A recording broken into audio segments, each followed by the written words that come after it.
trago um abraço da minha esposa e minhas filhas. Minhas filhas tiveram que participar de um evento da faculdade dela. Ela estuda na PUC do Barreiro. Tinha um evento na casa de uma amiga delas, coisas de trabalho da faculdade, e ela levou a mais nova para participar. Está desde cedo, na verdade elas almoçaram lá, estão lá desde cedo. E aí disseram: pai, infelizmente já estava marcado, não vai dar para a gente estar lá, nós vamos chegar um pouquinho tarde. E eu falei: tudo bem. E minha esposa está com a minha sogra em casa. A minha sogra queria ter uma reunião de família com ela lá, nós estamos vivendo um momento lá. Eu falei: então vocês ficam aí, e eu vou para a igreja, a convite do pastor Mil, vou estar lá com os irmãos. E eu quero hoje, junto com vocês, tentar compartilhar algumas experiências da palavra com você, viver algo e receber também, não só de você, transmitir, mas receber algo da parte de Deus, para que a gente tenha uma semana de vitória, de conquista, de muitas bênçãos, para que a gente possamos nos alinhar no trilho, caminhar juntos nessa fé e crescer juntos na graça e no conhecimento, em nome de Jesus. Amém? Então, eu não sei se eu falei meu nome é Valtencir, né? Falei? Meu nome é Valtencir, eu tenho 51 anos de idade. Não parece, né? Parece que eu tenho apenas 18, mas eu tenho 51, né? Mateus capítulo 13, verso 24, por favor. Irmãos, eu falo muito grave e muita gente acha que a gente fala alto. Na verdade, quem fala grave demais, fala baixo. Porque eu tenho aquela sensação de que se eu começar a falar muito alto, eu vou ofender os seus ouvidos. Então eu preciso saber, vocês estão me ouvindo bem? Tá? Porque o som aqui está tão gostoso, o retorno está tão bom. Pelo menos eu estou em casa, está bem, mas eu não sei como é que está chegando aí. Tá bem? Maravilha, então, vamos lá. Mateus capítulo 13, verso de número 24 em diante, diz assim: Jesus lhe contou outra parábola. O reino dos céus é semelhante a um homem que semeou boa semente em seu campo. Entretanto, quando todos dormiam, chegou o inimigo dele, lançou o joio no meio do trigo e seguiu o seu caminho. Assim, quando o trigo brotou e formou espigas, o joio também apareceu. Os servos do dono da plantação foram até ele e perguntaram: Senhor, não semeaste boa semente no teu campo? Então de onde vem o joio? Ele, porém, nos respondeu: um inimigo fez isso. Então os servos lhe propuseram: Senhor, queres que vamos e arranquemos o joio? Ao que o Senhor lhe respondeu: não, pois ao tirar o joio, podereis arrancar juntamente com ele o trigo. Deixai-o, pois, crescer, junto até a safra. E no tempo da colheita, direi aos ceifeiros: primeiro ajuntai o joio e amarrai os feixes para ser queimado, mas o trigo recolhei no meu celeiro. Amém?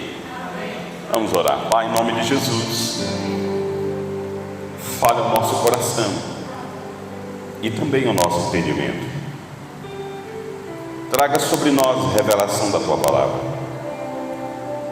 Mostra a cada um de nós que aqui estamos qual que é a boa e também perfeita e agradável vontade do Senhor. Direciona-nos, meu Deus. Vivemos um tempo tão difícil, em que tantas vozes ecoam na nossa mente e no nosso coração, mas o mais importante para todos nós que estamos aqui nessa noite é ouvir a Tua voz e seguir o Teu mandamento. Nós te pedimos com fé nessa noite, em nome de Jesus. Amém. Amém. Pode assentar quem está sobre os seus pés, em nome de Jesus. Graças a Deus. Sabe, irmãos, quando o pastor Mil me convidou, é comum os pastores perguntarem um para o outro, né, assim: qual que é o tema? Sobre o que você quer que fale, né? Aí ele falou assim: pai, se fosse para eu definir, eu mesmo falava, eu mesmo pregava. Eu quero que Deus te dê uma revelação e você fique à vontade, tenha a liberdade de trazer o que Deus colocar no teu coração. Falei: muito obrigado, pastor. A gente pergunta por educação, porque tem igreja, tem ministério, ele sabe disso, que a gente vai pregar, que se convidam a gente, entrega até o esboço da mensagem, não é assim? Eles nos convidam assim, quer que você pregue sobre isso aqui, esse versículo, essa referência, e nos dá até o esboço. Então, às vezes nos algema, nos deixa muito amarrado o que você vai ministrar. Mas o pastor me deu toda a liberdade, falou, sinta à vontade o que Deus colocar no teu coração. E essa semana, irmãos, é assim, na verdade, há algum tempo, alguns anos, algumas coisas têm tocado muito em mim, alguns certos assuntos têm mexido muito comigo, e graças a Deus eu tenho uma família lá em casa, nós somos muito comunicativos entre nós. Nós até criamos um hábito, quando nós estamos em casa os quatro, nós desligamos a TV para bater papo. Nós gostamos disso, desligar a TV, sentamos os quatro à mesa ou no sofá e conversamos. A minha esposa até fala que as minhas meninas puxaram muito a mim, que elas falam muito. E a gente tem um hábito de querer contar o dia todo. Olha, meu dia hoje foi assim, foi assado, eu trabalhei, eu estudei, né? Eu tive com fulano, vivi experiência. E a gente vai narrando os nossos fatos. E nesses bate-papo nossos, a gente está sempre tratando sobre um assunto que eu quero falar com vocês. Que, pelo que eu percebo, irmãos, são tantas informações e tantas coisas que estão vindo no nosso meio, para dentro da igreja, que tem mexido muito com a fé e com a emoção das pessoas, fazendo com que muita gente comece até a colocar dúvidas com relação à palavra de Deus. Hoje nós temos muita gente que frequenta a igreja, que tem dúvida com relação até às promessas de Deus sobre a vida dela. Nós temos muita gente hoje que ama o Senhor, que até lê a Bíblia, mas que também ouve tantas vozes e tantas coisas que estão trazendo tanta informação, que está fazendo as pessoas ficarem um pouco céticas com relação às promessas de Deus, com relação até aos milagres de Deus. Eu vi o irmão contando testemunho aqui, né, narrando uma experiência, mas tem muita gente que já nem acredita em milagre, que sabe acreditar em promessa. E isso, irmãos, é geral, é todo lugar. Quando eu estava ainda no ministério, que eu fiz parte muitos anos, estava eu um pouco desanimado, frustrado com o ministério, não com Deus e nem com a sua palavra. Mas um belo dia eu estava na fila da farmácia, da padaria, para comprar pão, e eu vi uma revistinha, essas revistinhas de R$1,99, fica no caixa do lado, e vem algumas coisinhas dentro, às vezes um celular, um acessório de celular, né? E vem junto a revistinha de brinde, por R$1,99, R$2,99, né? Assim, uns negocinhos lá. E tinha uma revistinha falando assim: faça vestibular, passe no vestibular mais fácil possível, estudando nessa apostila. Aí eu na fila da padaria de manhã, vendo aquilo ali, eu disse: uai, interessante, passar no vestibular, eu podia voltar a estudar. Olha para você ver, foi de velho você pensar nisso, né? Eu podia voltar a estudar, na fila. Aí eu falei com a menina: quanto que é essa revistinha? Ela falou: R$1,99. Falei: cobra o pão, cobra tudo e cobra a revistinha. Ela me deu. Eu fui para casa. Aí cheguei em casa, a revistinha estava falando passo a passo para você se inscrever no vestibular para tentar uma faculdade Pitágoras. Eu peguei o meu notebook, sentei e fiz o passo a passo. Quando eu assustei, eu estava me matriculando na faculdade. Aí marcaram o dia da prova e veio no meu e-mail e tudo. Eu falei: agora tem que estudar, né? Peguei a revistinha, fui estudar a revistinha. Estudei a revistinha, e no domingo, daí a uns 15 a 20 dias, era a prova. Eu fui fazer a prova. Eu me lembro que era um domingo, e naquele dia ia ter jogo Atlético e Cruzeiro, eu acho. Quando tem jogo aqui em Belo Horizonte, assim, dessa rivalidade, é difícil demais, né? Mas tinha jogo. E a prova era na faculdade Pitágoras, ali pro lado da João Pinheiro. Tem uma faculdade lá, uma unidade da Pitágoras lá. Eu fui lá fazer a prova. fiz a prova para o curso de Direito. Eu tinha me inscrito pelo curso de Direito. E aí, irmãos, eu fiz a prova conforme a revistinha que eu estudei. E eu passei, você acredita? Eu tirei nota excelente numa revistinha de R$ 1,99. Teve gente que não passou na prova. Eu estudei, passei na prova. E eu ingressei no curso de Direito no ano de 2010. Comecei a fazer Direito na Faculdade de Pitágoras, ali na cidade de Jardim, na Prudente Moraes, lá em cima. Estudei, graças a Deus, tive o privilégio de estudar, formar, e formei em Direito. Mas eu não queria também advogar. Eu não quero tirar o AB, não quero advogar, eu quero tentar concurso público e vou levando a vida, porque eu não quero abandonar o ministério, senão eu começo a achar que a advocacia é minha profissão e vou abandonar o ministério, e eu não queria isso. Então eu apenas formei em Direito e depois falei, vou tentar concurso público, né, estudando. Mas eu me lembro que na época que eu estava na faculdade, havia muitos debates dentro da sala de aula e muitos professores que afrontavam a nossa fé. Interessante, professores renomados, de alto conhecimento na área do direito, direito trabalhista, direito civil, direito penal, sociologia e assédico, mas eles queriam tratar sobre o direito, mas de vez em quando eles saíam um pouco da curva e entravam na questão religiosa, querendo discutir Bíblia. Falava mal do Evangelho, falava mal da Bíblia, colocava dúvidas com relação às revelações da Bíblia e traziam também os problemas no meio evangélico, também no meio cristão, falava de padre, falava de tudo. E eu percebi que muitos dos alunos que ali estavam, que muitos eram cristãos, talvez por respeito à autoridade do professor e um certo medo, porque ele é uma sumidade na área do direito, eles tinham medo de refutar ele certos assuntos. Mas aí eu tomei coragem e comecei a refutar alguns professores. Eu me lembro que eu tinha um professor de sociologia que se dizia ateu, mas um dia ele, contando sobre história do direito, ele começou a falar sobre história da Bíblia, porque eles entram um pouco na história da Mesopotâmia, naquele tempo da criação, e aí ele começou a passear nisso aí, ele começou a entrar para o lado teológico, distorcendo e trazendo uma série de mentiras, e eu refutei, e ele não gostou, e ele tentou me envergonhar. Quem lembra do filme Deus Não Está Morto, né? Que o cara tenta, e ele tentou me envergonhar.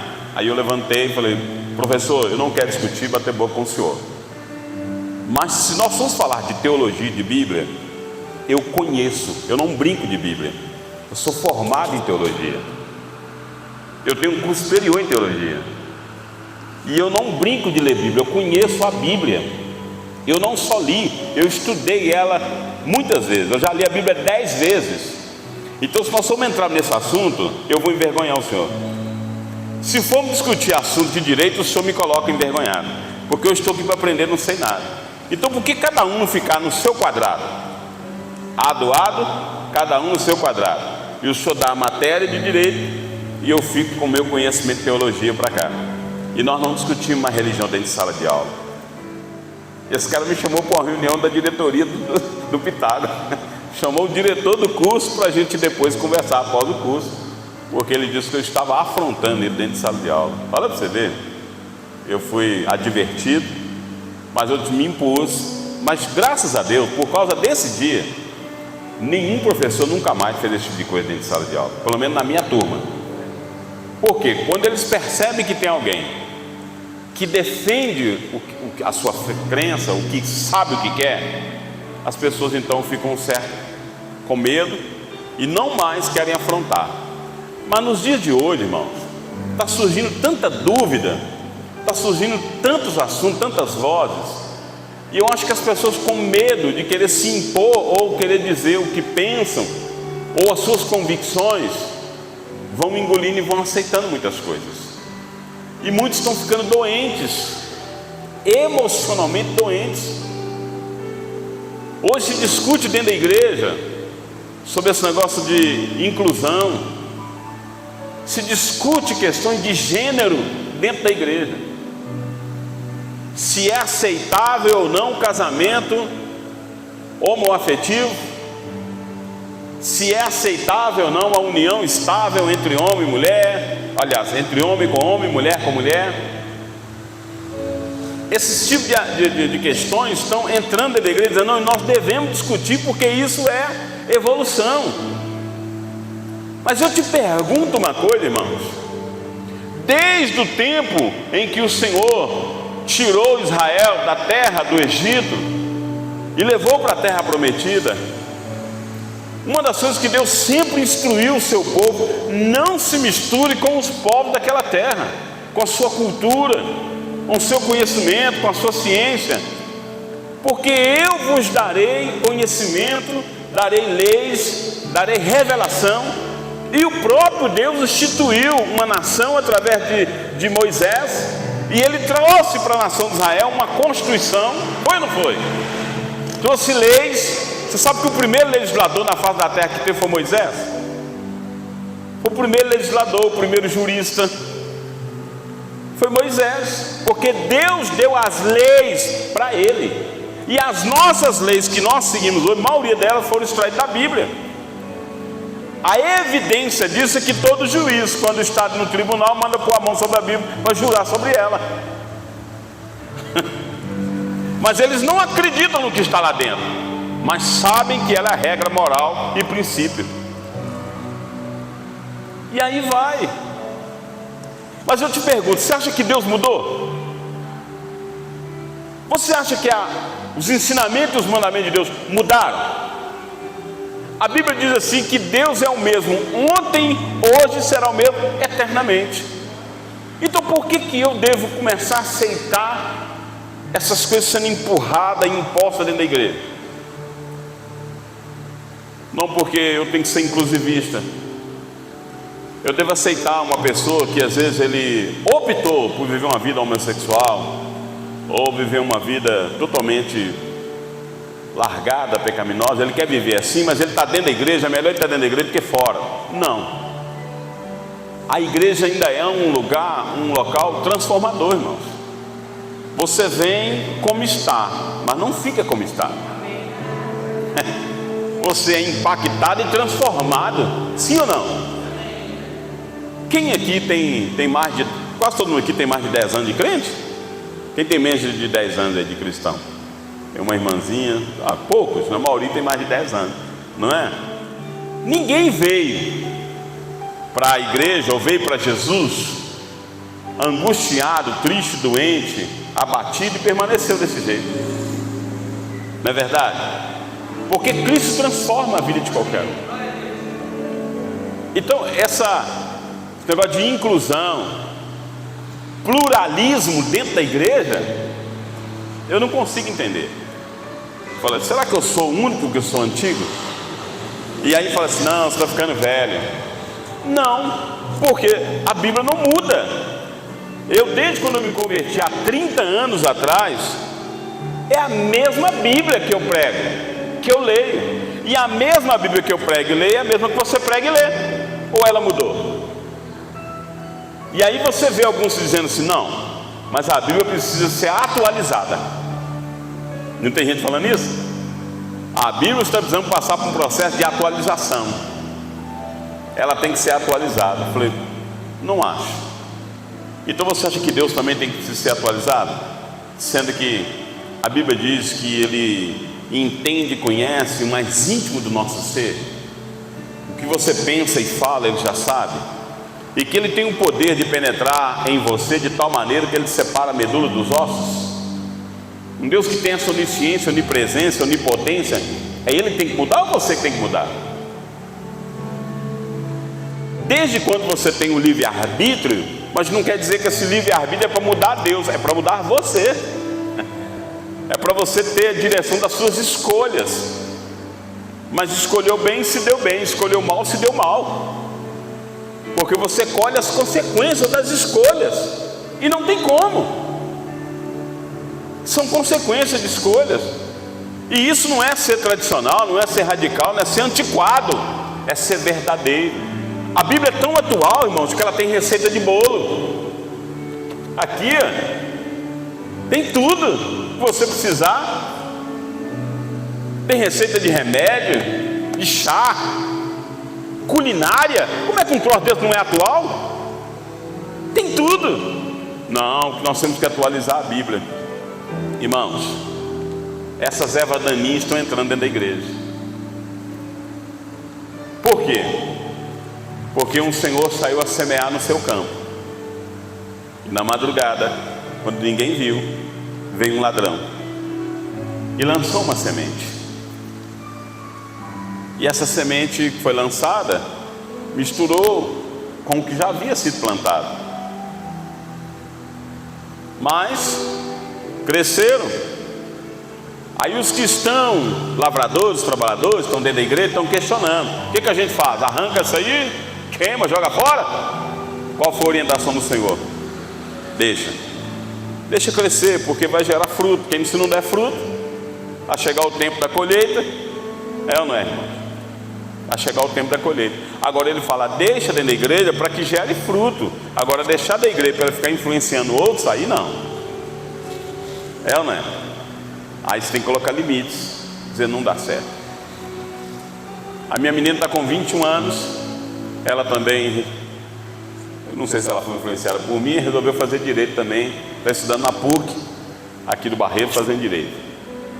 E ela falou comigo, pai, minhas professoras todas são feministas. Eu falei, é mesmo? É. E elas começam a aula, ao invés de falar da matéria do direito, querem discutir a situação política atual. E a primeira coisa é criticar o governo atual. Não interessa se a pessoa é Bolsonaro ou não é, se é Lula, se não é Lula, isso não importa. Eu ensinei para minha filha, falei, filha, nós cristãos, eu não sou Bolsonaro e eu não sou Lula, eu sou governo. A Bíblia manda orar para quem está governando, para que ele governe bem. Função nossa como cristão, ore pelo rei, não é isso? Hoje quem está no governo é ele, então nós oramos por ele. Mas se ele sair e entrar outro, oramos pelo outro. Há 4 anos atrás, ou 8 anos atrás, nós oramos pela Dilma, que ela era a presidente, para que ela fizesse um excelente governo. Porque se tudo vai mal, quem sofre somos nós. Sofremos as consequências da inflação e tudo mais, não é assim? Não tem esse negócio de falar, porque eu sou crente, eu não vou sofrer. Sofre do mesmo jeito. Quem é que não sofreu com o aumento da gasolina agora aí? Todo mundo. Isso, negro, branco, pobre, gordo, todo mundo. É verdade, não é? Cristão ou não cristão, todo mundo sofre. Então nós temos que o quê? Quando a Bíblia fala, ore para os governantes para que eles tenham lucidez. É ou não é? Para governar, para que eles tenham pelo menos direção divina, para que o povo não venha perecer, não venha sofrer, não é isso? Aí eu ensino isso para elas, para minha família. Eu sempre falei, vamos orar pelos governantes. E aí você vê pessoas hoje que querem ficar discutindo esse tipo de coisa. Você escolha se você é direita ou esquerda, se você é A ou B. Tem hora que alguns até me perguntam, você é direita ou de esquerda? Eu falei, eu prefiro andar para frente. Quem anda por lado é caranguejo, né? Quem anda por lado, direita. Quem anda para a esquerda, anda para frente. Vamos olhar para frente, vamos torcer para o Brasil dar certo, para o país prosperar, gerar emprego, para todo mundo. Não é só quem é de direita ou quem é de esquerda melhorar de vida, todos melhorarem de vida. Ter uma vida tranquila, saudável, diante de Deus. Torcer para que esse país se converta ao Evangelho, se converta a Cristo, se arrependa dos seus maus caminhos, peça perdão pelos seus pecados do passado e volte a andar no caminho do Senhor. Esse é o desejo sincero. Agora viver buscando, permitindo essas escolhas e deixando que a erva daninha entre o nosso meio, que ficam lançando esse tipo de semente. E o título disso foi muito claro, irmãos. Quem é que veio na madrugada? Um inimigo. Quem é que veio na madrugada? Tem texto, tradução que falou assim, o ladrão, não é isso? Traduções falam que é o ladrão. E a Bíblia qualifica o que? Inimigo, ladrão. Então é alguém que não tem nada a ver conosco. Vamos manter os princípios da palavra de Deus intocáveis, puro, santo. Puro e santo. E ser santo, irmão, não é falar em línguas, não é ficar pulando, não é provando para ninguém que você é melhor, que você tem Deus. Não. Ser santo é ser só separado. Foge de todo tipo de contenda, discórdia, brigas, dissensões. É ou não é? Foge disso. Viva em paz consigo mesmo e com quem está à sua volta. Aprenda a conviver com todos, com tudo e com todos. Você já reparou que hoje até as instituições religiosas estão nos separando? Se você é da igreja A e não é da igreja B, ele não te considera nem como irmão, é primo. É ou não é? Ele te dá um passo do Senhor meio estranho. Nós que somos pastores, a gente vive isso na pele, né, pastor? Nossos colegas pregadores, dependendo se você não é do mesmo ministério que ele te trata com uma certa indiferença, como se ele fosse até melhor que você. E isso tipo de coisa, eu só vejo uma culpa, a culpabilidade disso aí. Eu vejo que quem fez isso foi o ladrão, que entrou no nosso meio e semeou uma semente que não foi Deus que semeou, que não foi Deus que plantou. E essa semente, muita gente está permitindo que o terreno fértil do teu coração está germinando essa semente podre. Isso não pode, irmãos. Nós não podemos permitir. Tem que haver mudança. Tem que haver transformação. E o poder transformador disso começa com a igreja. A igreja ainda tem que se posicionar.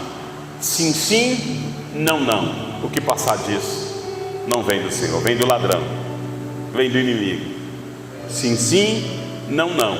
É a nossa semente. Olha, irmãos, eu quero encerrar dizendo algo interessante. Se eu te convidar para sair na minha casa,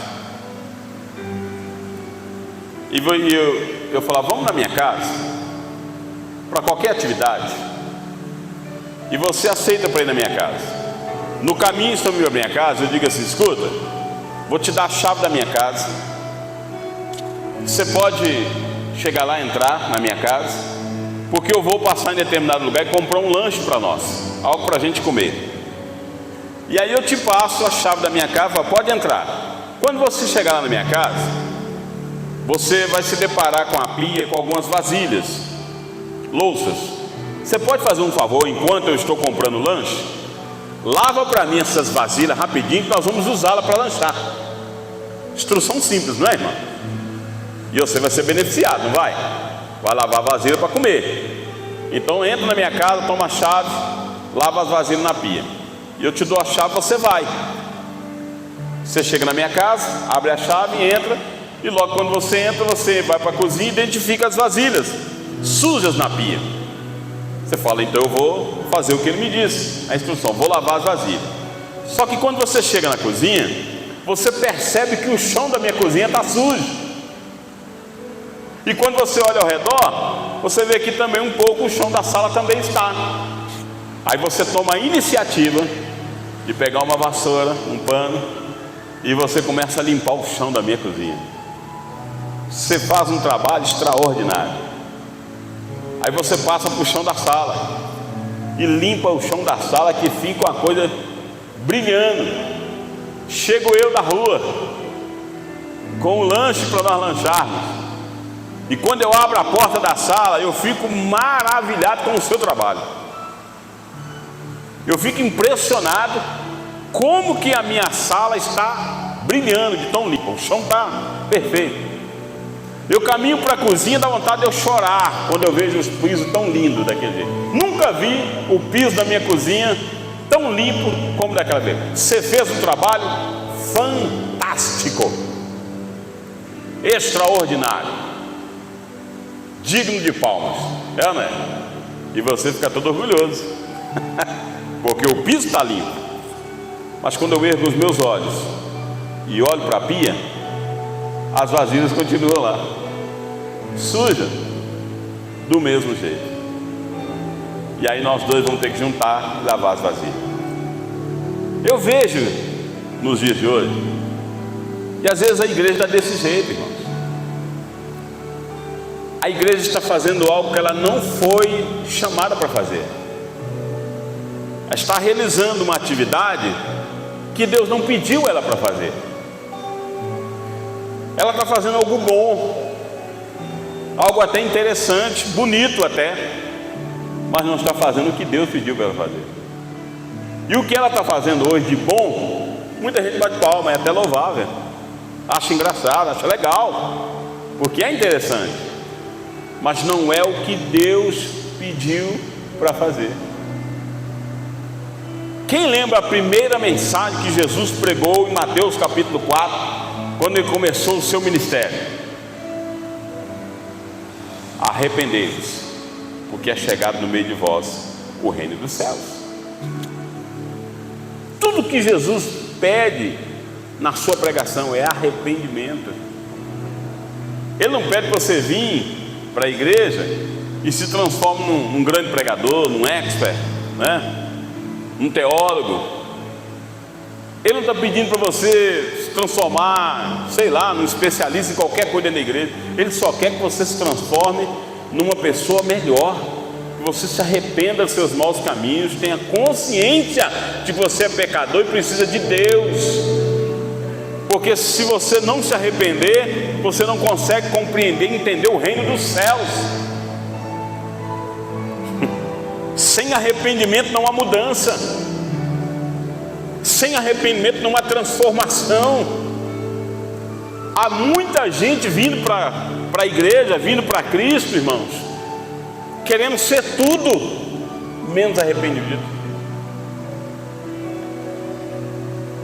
querendo ser abundante na obra do Senhor, sabendo que no Senhor o trabalho dele não é em vão, mas ele não tem arrependimento. Quantas pessoas precisam nascer de novo, nascer da água e do Espírito, se arrepender do que faz, do que fala, se arrepender das suas práticas, ter um sincero, sentir dor pelo pecado, sentir que aquilo incomoda, que dói na alma. Quando você ofende alguém, magoa alguém, que alguém está triste contigo, como pode alguém dormir sabendo que alguém está magoado com ela? Sentir compaixão por alguém que está necessitado, por alguém que às vezes não tem o que comer nessa noite. Eu já passei fome. Eu fui pregar o evangelho uma vez na cidade de Martinho Campos, abri uma igreja. Vamos evangelizar na cidade, chegar na cidade. Chegamos lá de tarde, numa quinta-feira, o culto era na sexta, e nós não tínhamos o que comer. Pregando o evangelho, andando lá. Eu me lembro que a gente às vezes ia dormir no quartinho que a igreja alugou para nós. A gente passava de dia nas casas, em alguns lugares, e via pé de manga. Isso, irmãos, há 20 anos atrás, 20, 25 anos atrás. A gente via manga, a gente tacava pedra para derrubar a manga, para comer manga verde, para ter força para pregar no outro dia. Nós éramos 3 missionários, morávamos no mesmo quarto. Aí a gente combinava: pastor meu, seu sapato é muito bonito, me empresta seu sapato para me pregar hoje à noite, você fica com o meu. Só que às vezes ele calça 40 e eu 42, aí os dedos ficavam assim, ó. Você estava pulando lá em cima do pé doendo, porque eu estava achando que é de fogo, de glória. É porque você não tinha o que comer às vezes. Chegava numa cidade daquela, tanta gente passando mal, gente enferma espiritualmente. Há 25 anos atrás, você abria a boca para começar a pregar, dentro da igreja tinha 30, 20 caíam endemoniados e 10 caíam de pé. Pastor Mil lembra disso aí, dos grandes tempos missionários. Eu sou desse tempo, eu era novinho. Tempo que eu chamava de missionário, né? Havia um missionário, você entrava dentro da igreja, passando no corredor, caía gente endemoniada. E eu sei o que é passar fome. Você de dia, você está vendo vagalume. Quem já viu vagalume de dia? De fraqueza, não é, irmão? Você querer comer e não poder, você não ter recurso para isso. E eu estava fazendo o quê? A obra, eu estava pregando o evangelho. E às vezes eu me perguntava, gente, na casa do meu pai, lá no Barreira, eu tenho de tudo. Meu pai, lá tem comida, eu tenho uma cama boa para dormir. A gente dormia dentro da igreja, num banco de madeira, às vezes em cima do altar, nisso aqui duro, colocava a Bíblia como travesseiro. O pano de cobrir as mesas, a gente cobria com coberta, que cetim na madrugada esfria, não é? Em vez de te esquentar, ele te esfria. E a gente dormia às vezes dentro da igreja. Mas quando vinha o culto, irmão, na sexta-feira, e a gente ministrava na igreja, as pessoas ficavam libertas. Depois você falava sobre a luz do mundo. Jesus é a luz do mundo, Cristo é a luz que liberta, e fazia apelo. Viu uma multidão na frente aceitar a Cristo. A gente ficava numa felicidade, numa alegria. Você ia dormir bem, porque eu fiz algo que mudou a vida das pessoas.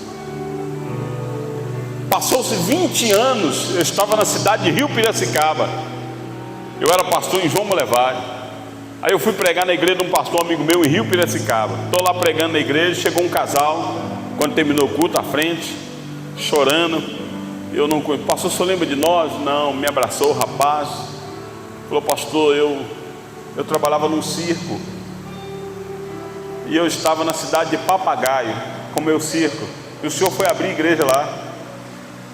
Eles abriram a igreja lá, fizeram um culto, eu fui à noite, e eu aceitei Jesus naquela noite. Ela trabalhava no circo, aceitou Jesus, o circo saiu dali e foi rodar.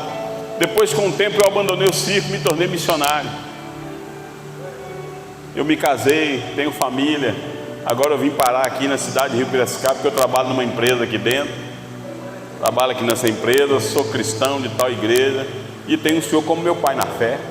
Irmãos, eu quase chorei. Eu falei: que é isso? É mesmo? É. Ele me contando esse testemunho, eu fiquei tão feliz. Falei: então o meu trabalho no Senhor não foi em vão. Irmãos, arrependimento é o que nós temos que ministrar e pregar. Ensinar as pessoas a se arrepender dos seus maus caminhos e andar no Senhor. Essa é a mensagem da igreja. De que adianta ficar limpando o chão, bonito, belo, se a vasilha continua suja? Porque o inimigo continua vindo na madrugada, lançando semente negativa. Ele continua tentando criar bagunça. Mas o Senhor dá o crescimento, irmãos. Quem dá o crescimento é Deus. Eu não tenho dúvida que o Senhor é quem dá o crescimento. E no tempo oportuno Ele vai saber separar o joio do trigo. Mas nós podemos dizer: não há má semente. Essa semente não vai entrar no meu coração, não vai germinar, e jamais vai gerar frutos, porque o arrependimento ainda é algo mais forte dentro de mim. Que nessa noite, em nome de Jesus, você seja levado a um tempo de reflexão com Deus. E isso é pessoal. Eu não estou aqui para apontar dedo para ninguém e ficar dizendo quem é que está certo, quem está errado. Mas eu quero levar você a uma reflexão pessoal. Lembra que no dia da ceia, a pregação de Paulo fala assim: cada um examine a si próprio, para depois comer do pão e beber do cálice. Não é assim? Então, o meu apelo aqui nessa noite: faça uma reflexão pessoal. Você pode mais para Deus. Você não precisa permitir sementes, erva daninha, maus pensamentos, ouvir vozes estranhas que sejam diferentes da palavra de Deus. Você pode dizer não. Essas coisas não vão germinar dentro de mim. E viver uma vida de arrependimento. Todo dia: estou me arrependendo de tantas coisas que já vi, falei, fiz. Quero viver uma vida para Deus, uma vida transformada. Posso orar por você? Podemos orar junto para isso? Fique de pé, por favor, em nome de Jesus. Aleluia. Glória a Deus. Onde você está? Encurva a tua cabeça. Coloca a mão direita sobre o teu coração, por favor, se você pode.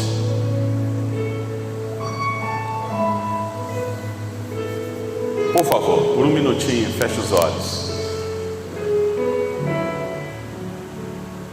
Lembra de quando você era, quando o Senhor te encontrou.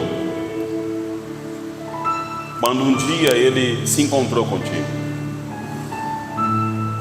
Ele te lavou, te remiu, te transformou. E Ele ainda quer continuar a boa obra que Ele começou em você, para que Ele continue realizando algo através de você. Pai, em nome de Jesus, nessa noite estamos aqui, meu Deus, com um coração sincero, verdadeiro, arrependido de tantas coisas que vimos, ouvimos, falamos ou negligenciamos. Por muito tempo, meu Deus, muitos de nós entregamos piso lindo, bem limpo, mas esquecemos das coisas principais. A vasilha estava suja, mas despertamos nessa noite. Acordamos agora, meu Deus, para limpar as vasilhas. E numa atitude de arrependimento, querendo pedir perdão ao Senhor. Porque agimos, falamos, pensamos de maneira que talvez entristeceu o teu coração. Age em nós, meu Deus, e através de nós. Invista em cada um de nós. Cubra-nos com a tua bênção. Porque quando a tua bênção vem sobre nós, ela traz cura, traz libertação, ela traz transformação. E aí eu sei que as doenças vão embora, o desânimo vai embora, a angústia, a tristeza, a depressão também vai embora. Porque a mão do Senhor é que está sobre nós, nos guiando, nos protegendo e nos direcionando. E eu me coloco agora no centro da tua vontade, juntamente com a tua igreja, meu Pai, para que o teu poder opere em nós abundantemente, algo transformador, na autoridade e no poder do nome de Jesus. E todos aqui presentes digam amém. Amém. Graças a Deus. Vamos dar uma salva de palmas aí bem forte. Aleluia. Glória.